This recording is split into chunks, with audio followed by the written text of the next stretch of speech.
Good afternoon student. हम लोग अपना फोर्थ चैप्टर शुरू करेंगे, कोऑर्डिनेशन, नेचर एंड इम्पोर्टेंस। आप लोगों ने 3 चैप्टर पढ़े हैं जिसमें आपने मैनेजमेंट के बारे में पढ़ा, उसका नेचर पढ़ा, साइंस, प्रोफेशन एंड आर्ट, और थर्ड चैप्टर में आपने पढ़ा कि मैनेजमेंट के क्या क्या काम होते हैं और कितने लेवल्स होते हैं, 3 level of management and 5 functions of management. अब हम इस यूनिट का जो फर्स्ट यूनिट है उसका लास्ट चैप्टर पढ़ेंगे, कोऑर्डिनेशन, नेचर एंड इम्पोर्टेंस। कि कोऑर्डिनेशन क्या है। देखो, कोऑर्डिनेशन को हम सिंपल लैंग्वेज में अगर समझें तो ये कोऑपरेशन होता है, सहयोग होता है, ठीक है ना। और कोई भी काम है उसमें कोऑर्डिनेशन होना बहुत ज़रूरी है। एक हम यहाँ पे पढ़ेंगे ऑर्गेनाइजेशन के पॉइंट ऑफ व्यू से। एक ऑर्गेनाइजेशन है, उसमें जो छोटी ऑर्गेनाइजेशन है उसमें हज़ारों लोग काम करते हैं। जो बड़ी बड़ी इंडस्ट्रीज़ हैं, बड़ी बड़ी ऑर्गेनाइजेशन है, उनमें लाखों लोग काम करते हैं। तो उनके बीच अगर कोऑर्डिनेशन नहीं होगा तो वो काम अच्छे से सक्सेसफुल नहीं हो सकता है। तो कोऑर्डिनेशन क्या है?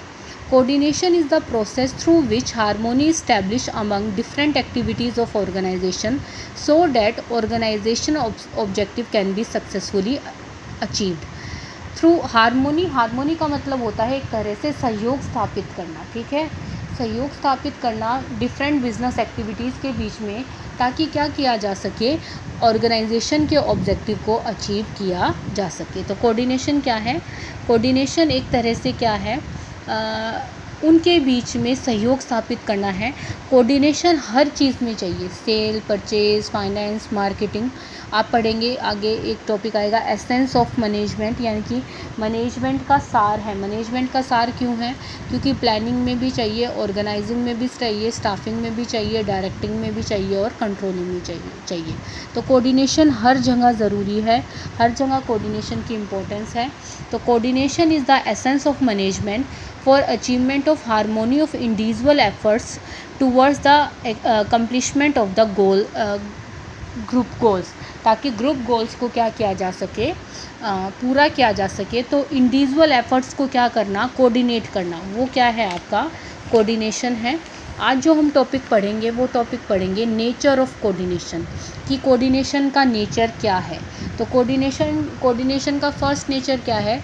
Coordination is integrates group efforts. Group efforts का मतलब जो समूह है अलग अलग, उन समूहों के जो एफ़र्ट्स है उनके द्वारा किए गए काम को क्या करना, इंटीग्रेट करना, जोड़ना, क्या है, कोऑर्डिनेशन है। तो कोऑर्डिनेशन क्या है?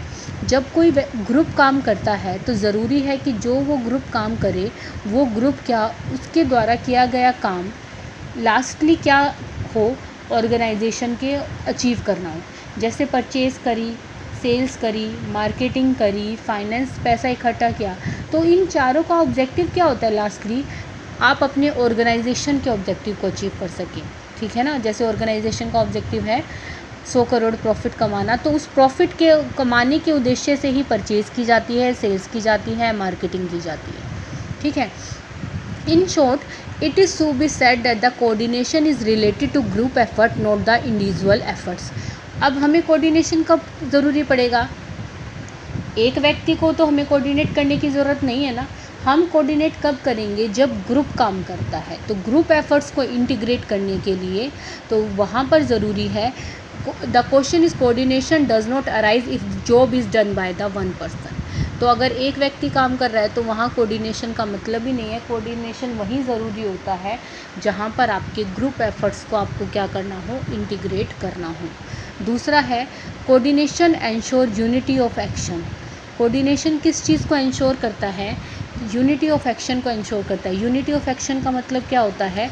It means during coordinating process an efforts is made to create unity among the various activities of the organisation. दो ऑर्गेनाइजेशन की अलग अलग क्रियाएं हैं, उनमें एक रूपता लाने का काम कौन करता है? कोऑर्डिनेशन करता है। फॉर एग्जांपल, परचेज और सेल्स डिपार्टमेंट है, अब उन दोनों को कोऑर्डिनेट करना है। Supply of goods take place according to the purchase order.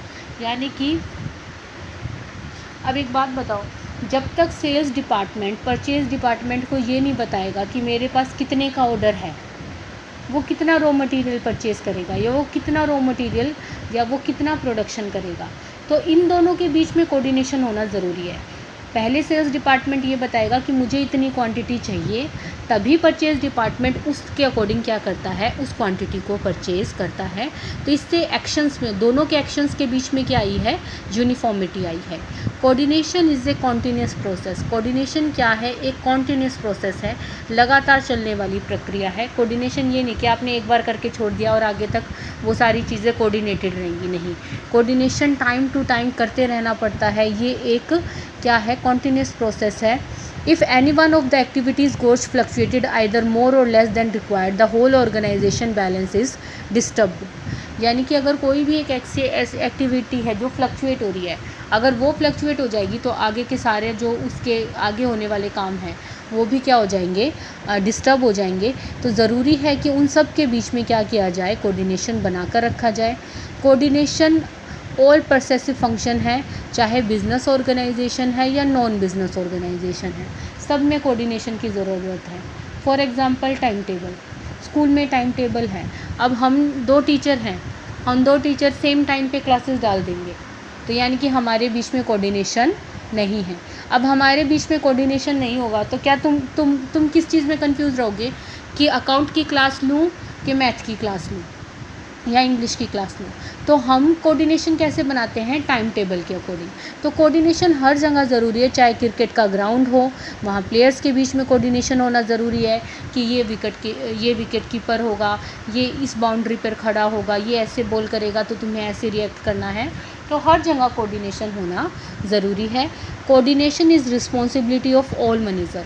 Organisation में कोऑर्डिनेशन की रिस्पॉन्सिबिलिटी ये नहीं है कि टॉप लेवल मैनेजमेंट की है, नहीं, वो टॉप लेवल की भी है, वो मिडिल लेवल की भी है, वो लोअर लेवल की भी है, क्योंकि एक्टिविटीज़ हर लेवल पर परफॉर्म की जाती है। और जहाँ एक्टिविटीज़ परफॉर्म होगी, जहाँ ग्रुप होगा, वहाँ कोऑर्डिनेशन की ज़रूरत होगी। तो हर लेवल के मैनेजमेंट की ज़िम्मेदारी है, मैनेजर की ज़िम्मेदारी है कि वो ऑर्गेनाइजेशन में क्या बना कर रखे, कोऑर्डिनेशन बना कर रखे।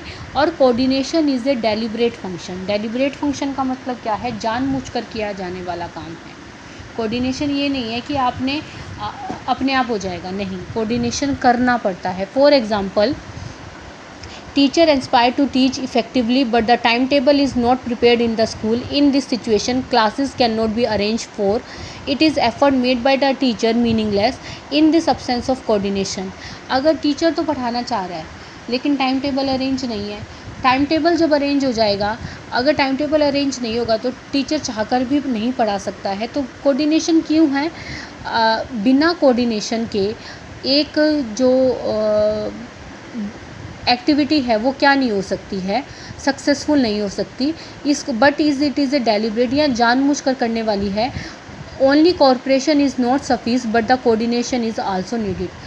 तो ओनली कॉर्पोरेशन ज़रूरी नहीं है बल्कि कोऑर्डिनेशन भी ज़रूरी है। ठीक है, कल आप इसको रीड आउट कीजिए और कल आप लोगों की जूम क्लास होगी। ठीक है, टाइमिंग मैं आपको सेंड कर दूँगी, कल आप लोगों की जूम क्लास होगी।